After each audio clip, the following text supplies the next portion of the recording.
नमस्कार दोस्तों, स्वागत है आपका आज के मुख्य समाचार में, जिसमें सबसे पहली और बड़ी खबर में आपको बताएंगे कि दिल्ली बॉर्डर पर बढ़ी फार्मर्स की भीड़, भारी संख्या में सुरक्षा बल तैनात। जी हां दोस्तों, किसानों की भीड़ इस वक्त दिल्ली बॉर्डर पर बढ़ चुकी है। दूसरी बड़ी खबर में आपको बताएंगे कि किसान आंदोलन में जाटों के उतरने से बढ़ रही है भाजपा की टेंशन।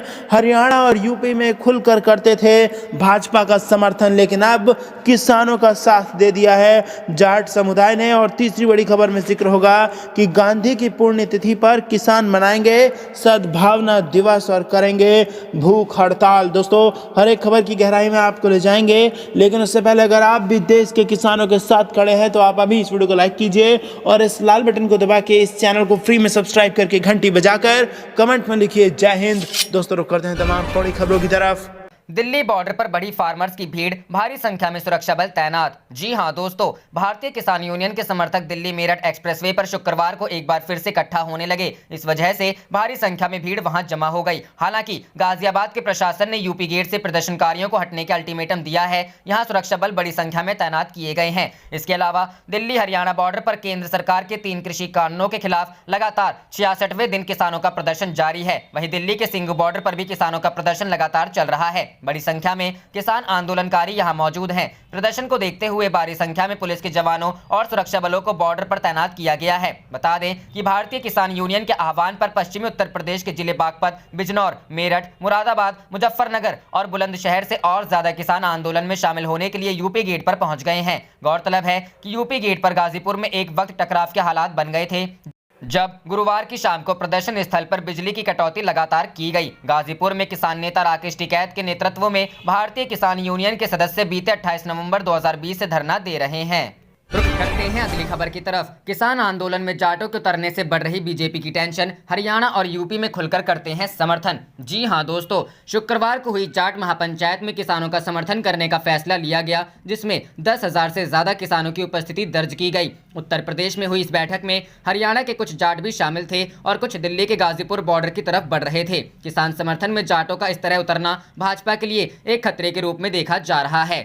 किसान आंदोलन ने एक बार फिर भाजपा की मुश्किलें बढ़ा दी हैं। महापंचायत में जुटी किसानों की भारी संख्या ने सभी को चौंका कर रख दिया। राकेश टिकैत के आंसुओं को देखने के बाद हरियाणा और उत्तर प्रदेश के जाट दिल्ली के गाजीपुर बॉर्डर पर पहुंचे। यह भाजपा के लिए चिंता की बात हो सकती है, क्योंकि जाटों का आंदोलन में इस तरह से शामिल होना राजनीतिक नुकसान पहुंचा सकता है। पार्टी इस समुदाय विशेष को अपने समर्थक के रूप में देखती है, लेकिन अब उसे चिंता सता सकती है। भाजपा के वरिष्ठ नेताओं ने नाम नहीं छापने की शर्त पर कहा कि उन्हें डर है कि किसान आंदोलन उत्तर प्रदेश जैसे राज्यों में इसकी संभावनाओं को प्रभावित कर सकते हैं। एक वरिष्ठ नेता ने कहा, हम सब कुछ देख रहे हैं, अभी यह कहना भी जल्दी होगा कि हमें जाटों से समस्या होगी। हम सतर्क हैं। हमारी पार्टी के नेताओं खाप के बुजुर्गों तक पहुंचना जारी है। लगभग 2 महीनों से कृषि कानूनों के विरोध में दिल्ली बॉर्डर पर बैठे किसानों का आंदोलन गणतंत्र दिवस के बाद कमजोर पड़ गया। तमाम बॉर्डरों से किसान उठने लगे और वापसी की ओर बढ़े, लेकिन तस्वीर तब बदल गई जब भारतीय किसान यूनियन के नेता के आंसू पूरे देश ने देखे। उसके बाद लोग भारी मात्रा में वापस दिल्ली बॉर्डरों पर आने लगे।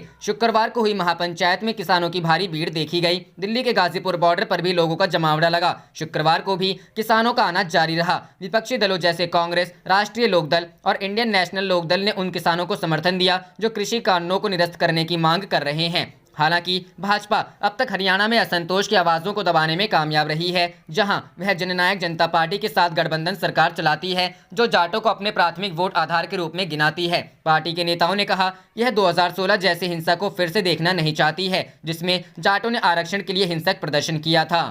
रुक करते हैं अगली खबर की तरफ। गांधी की पुण्यतिथि पर किसान मनाएंगे सद्भावना दिवस, करेंगे भूख हड़ताल। जी हां दोस्तों, 26 जनवरी को हुए किसान पुलिस संघर्ष के बाद संयुक्त किसान मोर्चा ने 30 जनवरी को पूरे देश में सद्भावना दिवस मनाने की घोषणा की है। संयुक्त किसान मोर्चा की ओर से कहा गया है कि दिल्ली समेत पूरे देश में जहां जहां कृषि कानूनों के विरोध में धरने प्रदर्शन हो रहे हैं, वहां 30 जनवरी को सुबह 9 बजे से शाम 5 बजे तक भूख हड़ताल की जाएगी। संयुक्त किसान मोर्चा की ओर से सभी देशवासियों ने एक दिवसीय भूख हड़ताल में शामिल होने की अपील की गई है। साथ ही उन्होंने केंद्र सरकार और भाजपा पर किसान आंदोलन को बदनाम करने का आरोप लगाया है। सुनियोजित था 26 जनवरी का षड्यंत्र। संयुक्त किसान मोर्चा की ओर से कहा गया है कि 26 जनवरी का षड्यंत्र भाजपा के लोगों द्वारा सुनियोजित था, जिसका सहारा लेकर किसानों के आंदोलन को बदनाम किया जा रहा है। मोर्चे की ओर से कहा गया कि 99% किसानों ने पुलिस द्वारा तय रूट पर ही ट्रैक्टर मार्च निकाला था। भाजपा के लोगों ने लाल किले पर जाकर उत्पात मचाया, उनके हमारा कोई लेना देना नहीं है। राकेश टिकैत की जमकर तारीफ की। संयुक्त किसान मोर्चा की ओर से डॉक्टर दर्शनपाल सिंह ने गाजीपुर बॉर्डर पर डटे किसान नेता राकेश टिकैत की जमकर तारीफ की। उन्होंने कहा कि राकेश टिकैत ने किसानों के लिए चल रहे आंदोलन में मजबूती से सरकार का मुकाबला किया है। उन्होंने कहा कि केंद्र सरकार, भाजपा और आरएसएस के लोग आंदोलन को तोड़ने और किसानों को बदनाम करने की साजिश कर रहे हैं। शुक्रवार को सिंगू बॉर्डर पर हुए टकराव को लेकर किसान मोर्चा की ओर से कहा गया कि यह पूरी तरह से सुनियोजित था। इसके लिए भाजपा कार्यकर्ता जिम्मेदार हैं।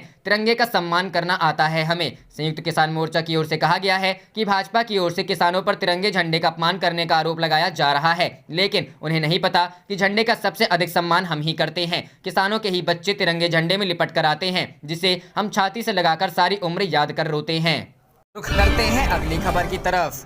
मुजफ्फरनगर में बोले आप नेता संजय सिंह, दिल्ली में महापंचायत करे किसान, कोई कमी नहीं होगी। जी हां दोस्तों, गुरुवार को दिल्ली के गाजीपुर बॉर्डर पर भारतीय किसान यूनियन के नेता राकेश टिकैत की भावुक अपील के बाद पश्चिमी उत्तर प्रदेश के किसान एकजुट हो उठे हैं। शुक्रवार को मुजफ्फरनगर में राकेश टिकैत के समर्थन में महापंचायत की गई। किसानों को समर्थन देने आम आदमी पार्टी नेता और राज्यसभा सांसद संजय सिंह भी मुजफ्फरनगर पहुंचे। संजय सिंह ने महापंचायत में किसानों से अगली महापंचायत दिल्ली में करने के लिए आह्वान किया। आप सांसद संजय सिंह मुजफ्फरनगर में किसानों की महापंचायत में हजारों किसानों को दिल्ली चलने का आह्वान किया। संजय सिंह ने कहा कि मैं राकेश टिकैत के आंसुओं को देखकर विचलित हो गए थे। अगर राकेश टिकैत को गिरफ्तार किया जाता है तो हम भी गिरफ्तारी देंगे। किसानों ने नहीं बल्कि नेताओं ने हिंसा की थी। इसके बाद संजय सिंह ने किसानों की महापंचायत को दिल्ली ले चलने का आह्वान करते हुए कहा कि वहां दिल्ली में पानी, खाना और अन्य चीजों की कोई कमी नहीं होगी। हम किसानों के साथ खड़े हैं।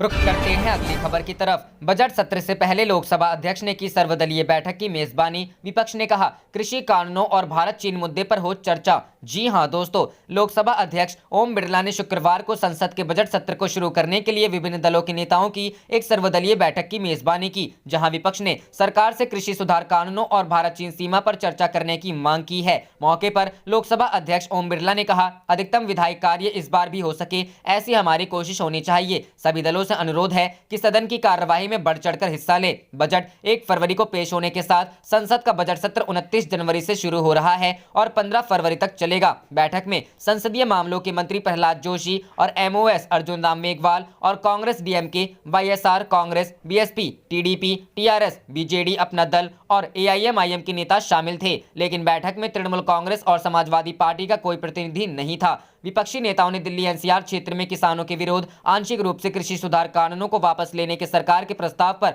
चिंता व्यक्त की। कांग्रेस ने कानूनों को निरस्त करने पर चर्चा के लिए जोर दिया, जबकि द्रमुक के टीआर बालू ने लद्दाख में चीन के साथ सीमा गतिरोध पर चर्चा की मांग की। बैठक के बाद नेशनल कॉन्फ्रेंस के नेता फारूक अब्दुल्ला ने कहा हम विभिन्न मामलों पर चर्चा चाहते हैं और हमें उम्मीद है कि सरकार हमें समय देगी। कांग्रेस सांसद अधीर रंजन चौधरी ने कहा हम खेत सुधारों के मुद्दे पर चर्चा करना चाहेंगे। सभी विपक्षी दल एक ही पेज पर है। संसदीय कार्य मंत्री प्रहलाद जोशी ने विपक्ष से कहा कि सरकार सभी मुद्दों पर चर्चा के लिए तैयार है। हालांकि बजट सत्र के पहले भाग में राष्ट्रपति के अभिभाषण पर धन्यवाद प्रस्ताव पर चर्चा और केंद्रीय बजट पर चर्चा संभव है, जिसके लिए 10 घंटे आवंटित किए गए हैं। रुख करते हैं अगली खबर की तरफ। पप्पू यादव पर एफआईआर दर्ज, बगैर अनुमति के धरना पर बैठने का आरोप। जी हां दोस्तों, जन अधिकार पार्टी सुप्रीमो पप्पू यादव पर जिला प्रशासन ने शुक्रवार मुकदमा दर्ज किया है। यह मुकदमा उन पर गांधी मैदान में बगैर अनुमति के धरना पर बैठने के आरोप में किया गया है। मजिस्ट्रेट ने गांधी मैदान थाने में प्राथमिकी दर्ज कराई है। सिटी मजिस्ट्रेट सुधीर कुमार ने बताया